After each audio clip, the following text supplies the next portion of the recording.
Most people don't stay at their job because they love it. They stay because they don't believe that clients would pay them directly. That's the real reason. Not the benefits, not the 401k match, not the stability. It's the fear that if you walked out that door, nobody would hire you on your own terms. Nobody would pay you for what you know. And here's what I've learned from working with mid-career professionals, from working with consultants, fractional executives, IT leaders, HR leaders, accountants, project managers.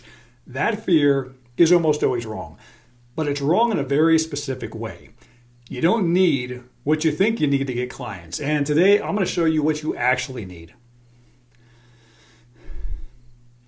If you've been in your career for 10, 15, 20 years, you probably had this thought. I'm good at what I do, but I have no idea how to get someone to pay me for it directly on my own. You know your craft, you know your industry, you can do the work in your sleep. But the moment you think about going out on your own, you hit a wall. And that wall isn't about skills. It's usually about client acquisition, the one thing that nobody ever taught you at work. At your job, clients come to the company, right? The company handles the marketing, the sales. The sales team does the selling, and you do the work. So when you imagine going out on your own, you picture having to do all that yourself, and it feels overwhelming. Here's the thing. That picture in your head is wrong because it's built on 3 false beliefs that are keeping you stuck. Let me break those down. False belief number 1, you need a big audience. You see people on LinkedIn with 50,000 followers. You see coaches posting every day. You see the build your personal brand crowd. And you think, I can't compete with that. I don't have a following. I'm not an influencer. Here's what actually happens. I've worked with people who've got their first 3 clients with 0 social media presence. 0. No YouTube channel, no podcast, no 10,000 LinkedIn followers. How? Because you don't need thousands of people to know who you are. You need about 30. 30 people who fit your ideal client profile, who have a problem that you can solve and already exist in your network right now, right? Former colleagues, former bosses, people you met at a conference 3 years ago, the vendor that you used to work with. Your first clients don't come from a fan base. They come from relationships that you haven't activated yet. False belief number 2, you need a polished brand before you can start. This one gets people every time. You think you need a website, a logo, a business name, a niche statement that sounds perfect. So you spend 3 months building a Squarespace site and designing business cards, and you still haven't talked to a single potential client. I watched someone spend 4 months on their website. 4 months. They launched it. Crickets. Because nobody was looking for it. Nobody even knew they existed. Here's the truth. Your first clients, they don't care about your website. They don't care about your logo. They care about one thing. Can you solve the problem they have? I've seen people land $5,000 contracts from a single email. No website, no brand, just a clear message that said, I noticed you struggling with this, and here's how I can help. The brand comes later. False belief number 3. You need to quit your job first to be taken seriously.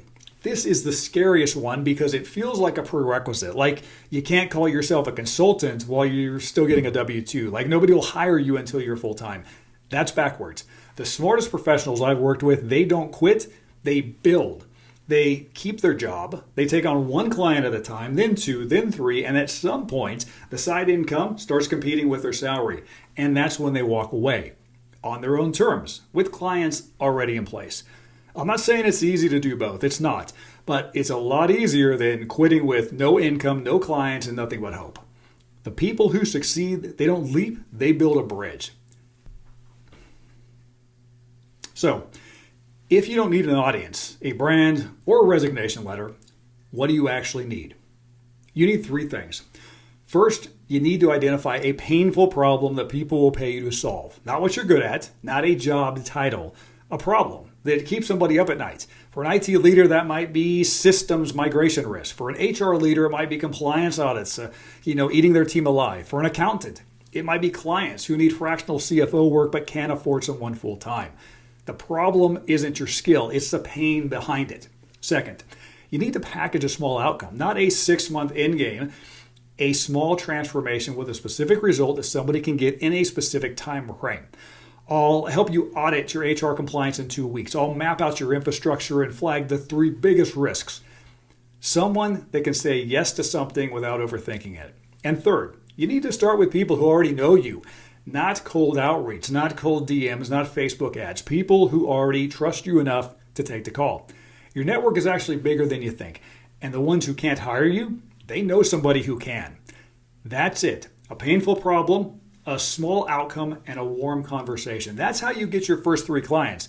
Not building a big brand, not by becoming an influencer, not by quitting your job, by doing the thing nobody taught you how to do. Have a real conversation with real people about real problems. Now, if you've been watching this and you're thinking, okay, which part am I actually stuck on? I built something for that. It's called the Expertise to Income Assessment. It takes less than 5 minutes. You answer some questions about your experience, your markets, your offer, your readiness, and it gives you personalized breakdowns showing you exactly where your strengths are and where your biggest gap is. For most people watching this, the biggest gap is client acquisition, but there are 5 other areas that might be holding you back without you knowing it. The assessment tells you which one to fix first. There's going to be a link down here in the description. It's free, and it'll give you more clarity in 5 minutes than you've probably had in the last 6 months of just thinking about this on your own. And here's the thing. If this video hit a nerve, that's not random. That's the fact that you've been circling around this for months, maybe years. The question isn't whether you have the expertise. You do. You have the expertise. The question is whether you're ready to stop circling and start moving. So take the assessment, see where you stand, and then do something about it. Until next time.